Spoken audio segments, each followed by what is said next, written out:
ಹೇ guys, ಎಲ್ಲರಿಗೂ ನಮಸ್ಕಾರಗಳು. Welcome back to Sagar stop cricketing ಅಪ್ಡೇಟ್ಸ್ಗೆ ಎಲ್ಲರಿಗೂ ಸ್ವಾಗತ. ಮೊದಲನೇ ಅಪ್ಡೇಟ್ಗೆ ಹೋಗೋಣ. ಪಟ್ ನನಗೆ ಬ್ರೇಕಿಂಗ್ ಅಪ್ಡೇಟ್ ಬರ್ತಾ ಇರೋದು. ICCR ರ್ಯಾಂಕಿಂಗು ಇವಾಗ ರಿವೈಸ್ ಆಗಿದೆ. ODI ranking. ಇದರಲ್ಲಿ ವಿರಾಟ್ ಕೊಹ್ಲಿ ಕೆಳಗಡೆ ಇದ್ದಂಥವ್ರು ಮೇಲ್ಗಡೆ ಏರಿ ಕೂತ್ಕೊಂಡು ಕೆಳಗಡೆ ಅವ್ರಿಗೆಲ್ಲ ಕಿವಿಲಿ ಬೆರಳು ಬಿಡ್ತಾವ್ರೆ. ಅದಕ್ಕಿಂತ ಮುಂಚೆ ರೋಹಿತ್ ಶರ್ಮಾ ಅವರೆಲ್ಲರಿಗೂ ಬೆಳೆದು ಬಿಡ್ತಾ ಇದ್ರು. ಇವಾಗ ವಿರಾಟ್ ಕೊಹ್ಲಿನೂ ಕೂಡ ಎಗ್ರಕ್ಕೆ ಕುತ್ಕೊಂಡ್ಬಿಟ್ಟರು. ಈ ಸೀರೀಸ್ ಸಗದಾಗಿ ಪರ್ಫಾರ್ಮ್ ಮಾಡ್ತಾ ಇದ್ದಂಗೆ. ಹೌದು, ಸಗದಾಗಿ ಆಗಿತ್ತು. ಚಾಂಪಿಯನ್ಸ್ ಟ್ರೋಫಿ ರೋಹಿತ್ ಶರ್ಮಾಗೆ ಚೆನ್ನಾಗಿತ್ತು, ರೀಸೆಂಟಾಗೂ ಕೂಡ ಚೆನ್ನಾಗಿತ್ತು. ಅದಕ್ಕೋಸ್ಕರ ಅವರು ಮೇಲ್ಗಡೆ ಸೆಟಲ್ ಆಯಿತು ಅಂತಂದರೆ ಇವಾಗ ವಿರಾಟ್ ಕೊಹ್ಲಿ ಅವರು ಮೇಲ್ಗಡೆ ಸೆಕೆಂಡ್ ಪೊಸಿಷನ್ಗೆ ಏರಿದರೆ. ಫಸ್ಟ್ ಆ್ಯಂಡ್ ಸೆಕೆಂಡ್ ಪೊಸಿಷನಲ್ಲಿ ICCR ನಂಬರ್ 1, ನಂಬರ್ 2 ಪೊಸಿಷನಲ್ಲಿ ಇಂಡಿಯನ್ ಪ್ಲೇಯರ್ಸ್ ಇದ್ದಾರೆ.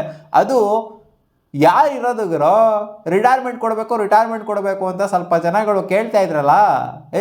ಎಕ್ಸ್ ಕ್ರಿಕೆಟರ್ಸ್ ಎಲ್ಲ ಕೇಳ್ತಿದ್ರಲ್ಲಪ್ಪ, ರಿಟೈರ್ಮೆಂಟ್ ಕೊಡು ಅಂತ. Number 1 and number 2 ಅಲ್ಲಿದ್ದಾರೆ.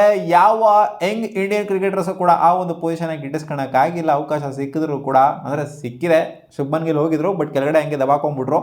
ಬಟ್ ನೋಡಿ, ಇವ್ರು ಹೋಗ್ಬಿಟ್ಟು ಮೇಲ್ಗಡೆ ಮತ್ತೆ ಸೆಟ್ಲ್ ಆಗ್ತಾ ಇದ್ದಾರೆ ಅಂತಂದರೆ, ಕೂತ್ಕೊತಾ ಇದ್ದಾರೆ ಅಂತಂದರೆ ಇವ್ರು ರಿಟೈರ್ ಆಗಬೇಕಾ? ಇನ್ನೂ 2 ವರ್ಷ ಅಲ್ಲ ಗುರು, ಇನ್ನೂ ಒಂದು ಎಕ್ಸ್ಟ್ರಾ ODI ವರ್ಲ್ಡ್ ಕಪ್ ಆಡುವಂಥ ಎಲ್ಲ ಅರ್ಹತೆ ಇದೆ ಇವರಿಗೆ. ಯಾಕಂದರೆ ಆ ಥರ ಆಡ್ತಾ ಇದ್ದಾರೆ ಇವರು. ಅಪ್ಡೇಟ್ ನಂಬರ್ 2, ಪಾಕಿಸ್ತಾನದ X cricketer Shahid Afridi, legendary cricketer ಮಾತಾಡಿದರೆ. ಮತ್ತೊಬ್ಬ ಲೆಜೆಂಡ್ರಿ ಕ್ರಿಕೆಟರ್ ಅದೇ ರೋಹಿತ್ ಶರ್ಮಾ ಬಗ್ಗೆ.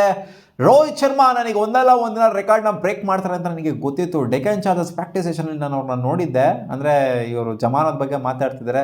ಅವಾಗ ಪಾಕಿಸ್ತಾನ ಪ್ಲೇಯರ್ಸ್ನ ಅಲೋ ಮಾಡ್ತಿರಲ್ಲ IPL ಅಲ್ಲಿ, ಆ ಟೈಮ್ ಬಗ್ಗೆ ಮಾತಾಡ್ತಿದ್ದಾರೆ. ನಾನು ಅವಾಗೆಲ್ಲ ನೋಡಿದ್ದೆ ಇವರು ಆಡೋದನ್ನ. ಅವಾಗ ನನಗೆ ಪಕ್ಕ ಏನೋ ಒಂದಿತ್ತು, ಇಂಡಿಯಾಗೆ ಆಡ್ತಾರೆ ಇವರು ಆ್ಯಂಡ್ ರೆಕಾರ್ಡ್ಗೆ ಕೊಡಲ್ಲ, ಬ್ರೇಕ್ ಮಾಡೋ ಸಾಧ್ಯತೆ ಇದೆ ಅಂತ.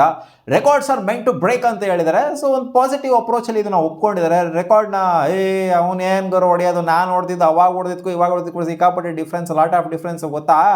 ಅವಾಗೆಲ್ಲ DRS ಇರಲಿಲ್ಲ, ಹಿಂಗಿರಲಿಲ್ಲ ಅದೇನು ರೀಸನ್ ಆಗಿ ಕೊಟ್ಟಿಲ್ಲ. So records are meant to break ಅಂತ ಹೇಳಿದರೆ. ಸೊ ಅದನ್ನು ಪಾಸಿಟಿವ್ ನೋಟಲ್ಲಿ ಒಪ್ಕೊಂಡ್ರಲ್ಲ, ಅದನ್ನು ಮೆಚ್ಕೊಬೇಕು ಶಾಹಿದ್ ಅಫ್ರಿದಿ ಅವರಿಂದ. ಸೊ ಅದೇ IPL ಮತ್ತು PSL ವಿಚಾರಕ್ಕೆ ಬಂತು ಅಂದರೆ ಇವರು ಕಾಂಟ್ರವರ್ಷಿಯಲ್ ಸ್ಟೇಟ್ಮೆಂಟ್ನ ಕೊಡ್ತಾರೆ. ಬಟ್ ಈ ವಿಚಾರದಲ್ಲಂತೂ ಖಂಡಿತ ಮೆಚ್ಕೊಂತೀನಿ ಶಾಹಿದ್ ಅಫ್ರಿದಿ ಅವ್ರನ್ನ. ಅಪ್ಡೇಟ್ ನಂಬರ್ 3, ಇದೇ ಅಪ್ಡೇಟ್ ಇರೋ 1 and 2 ರೋಹಿತ್ ಶರ್ಮಾ ಅಂಡ್ ವಿರಾಟ್ ಕೊಹ್ಲಿ ಯಾವಾಗ ಲಾಸ್ಟ್ ಇದ್ರು ಅಂತಂದರೆ ಅದು 2019, 6 years ಮತ್ತೆ 1 and 2 ಅಲ್ಲಿದ್ದಾರೆ. ಇದೇ ಇಬ್ರು ಪ್ಲೇಯರ್ ಅಂತಂದರೆ ಅರ್ಥ ಮಾಡ್ಕೊಳ್ಳಿ. The legacy what they have maintain in ODI format ಅಂತ ನೋಡಿ ಗುರು. ಅವಾಗ ವಿರಾಟ್ ಕೊಹ್ಲಿ ನಂಬರ್ 1, ನಂಬರ್ 2 ರೋಹಿತ್ ಶರ್ಮಾ ಇದ್ರು. ನಂಬರ್ 1ಗೆ ಬಂದಿರಲಿಲ್ಲ ರೋಹಿತ್ ಶರ್ಮಾ, ಬಟ್ ಇವಾಗ ನಂಬರ್ 1ಗೆ ಬಂದಿದ್ದಾರೆ Virat Kohli at number 2. So ಈ ಇಬ್ಬರ ಪ್ಲೇಯರ್ಸು ಮೈಂಟೈನ್ ಮಾಡ್ತಿದ್ದಾರೆ ಅಂತಂದರೆ ಅಷ್ಟು ಲಾಂಗ್ ವರ್ಷಗಳು. ಇದಕ್ಕಿಂತ ಹಿಂದೆನೂ ಸಕಲಾಗಿ ಆಡಿದ್ರು. 2019ಗಿಂತ ಹಿಂದೆನೂ ಸಕಲಾಗಿ ಆಡಿದ್ರು. ಅದಾದಮೇಲೂ ಕೂಡ ಮಸ್ತಾಗಿ ಆಡಿದ್ರು. ಇವಾಗಲೂ ಕೂಡ ಅದನ್ನೇ ಮೈಂಟೈನ್ ಮಾಡಿದ್ರು ಅಂತಂದರೆ ಸೊ ಇಂಥ ಪ್ಲೇಯರ್ಗಳು ರೇರು, ಯಾರಿಗೂ ಸಿಗಲ್ಲ ಗುರು. ಯಾವ ನೇಷನ್ಗೂ ಇಂಥ ಪ್ಲೇಯರ್ಗಳು ಸಿಗಲ್ಲ ಅಷ್ಟು ಈಸಿಯಾಗೆ. ಅದು ನಮ್ಮ ಇಂಡಿಯಾಗೆ ಸಿಗಿರೋದು ನಮ್ಮ ಪುಣ್ಯ ಅಷ್ಟೇ. ಅಪ್ಡೇಟ್ ನಂಬರ್ 4, ನೆನ್ನೆ ಮ್ಯಾಚ್ನ ಗೆಲ್ತಾ ಇದ್ದಂಗೆ ಹಾರ್ದಿಕ್ ಪಾಂಡ್ಯ ಅವರು ಸ್ಪೆಷಲ್ ಮೆನ್ಷನ್ನ ಕೊಟ್ಟಿದ್ದಾರೆ. Special mention to my partner ಅಂತ ಹೇಳಿದ್ದಾರೆ. ಗೊತ್ತಲ್ಲಪ್ಪ, ಹೊಸ ಜೋಡಿ ಸಿಕ್ಕಿರೋದು ಹಾರ್ದಿಕ್ ಪಾಂಡ್ಯಗೆ. ಸ್ಪೆಷಲಾಗಿ ಏನು ಹೇಳಬೇಕಾಗಿಲ್ಲ. ಸೋಷಿಯಲ್ ಮೀಡಿಯಾದಲ್ಲಿ ಸೆನ್ಸೇಷನಾಗಿ ಮೂಡಿಸ್ಬಿಟ್ರು. ಕಳೆದ 1-1.5 ತಿಂಗಳಿಂದ ಮೂಡಿಸಿದ್ರು. ಸೊ ಅಲ್ಲಿ ಆ ಪಾರ್ಟ್ನರ್ ಸಿಕ್ಕಿದ್ದಕ್ಕೆ ಈ ಥರ ಒಂದು ಪರ್ಫಾರ್ಮೆನ್ಸ್ ನೋಡಿ. ಆ ಪಾರ್ಟ್ನರ್ ಸಿಕ್ಕಿದ್ರೆ ಅಂತ ಅನೌನ್ಸ್ಮೆಂಟ್ ಬರುತ್ತೆ. ಅದಾದಮೇಲೆ ಫಸ್ಟ್ ಮ್ಯಾಚ್ನ ಈ ಥರ ಒಂದು ಪರ್ಫಾರ್ಮೆನ್ಸ್, ಈ ಥರ ಒಳ್ಳೆ match winning performance, player of the match ಸಿಕ್ಕಾಪಟ್ಟೆ ಲೈಫಲ್ಲಿ ಆಗೋಗ್ಬಿಟ್ಟಿದೆ. ಇವಾಗ ಸಿಕ್ಕಾಪಟ್ಟೆ ಗುಡ್ ಥಿಂಗ್ಸು ಆಗ್ತಾ ಇದೆ. ಅದು ಅವರಿಂದನೇ ಆಗ್ತಾ ಇದೆ. ಆ್ಯಂಡ್ ಸ್ಪೆಷಲ್ ಮೆನ್ಷನ್ ಹೇಳಲೇಬೇಕು ಅವರಿಗೆ ಅಂತ ಹೇಳಿದರೆ ಕ್ರೆಡಿಟ್ ಕೊಡೋದ್ರಲ್ಲಿ ಅರ್ಥ ಇದೆ. ಅಪ್ಡೇಟ್ ನಂಬರ್ 5, ನಮ್ಮ RCBಯ ಮೈಂಟರ್ ಆಗಿರುವಂಥ Dinesh Karthik and batting coach ಕೂಡ ಆಗಿದ್ದಾರಲ್ಲಪ್ಪ. ಇವರು ಇವಾಗ ಬೇರೆ ಒಂದು ಟೀಮನ್ನು ಕೂಡ ಬ್ಯಾಟಿಂಗ್ ಕೋಚ್ ಆಗಿದ್ದಾರೆ, ಜೊತೆಗೆ ಮೈಂಟರ್ ಆಗಿದ್ದಾರೆ.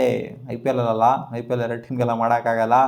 London ಸ್ಪಿರಿಟ್ಸು the 100 legally London spirits ತಂಡನ ಇವರು ಮೆಂಟರ್ಶಿಪ್ನ ಮಾಡ್ತಾರೆ, ಜೊತೆಗೆ ಬ್ಯಾಟಿಂಗ್ ಕೋಚ್ ಆಗು ಕೂಡ ಅಪಾಯಿಂಟ್ ಆಗಿದ್ದಾರೆ.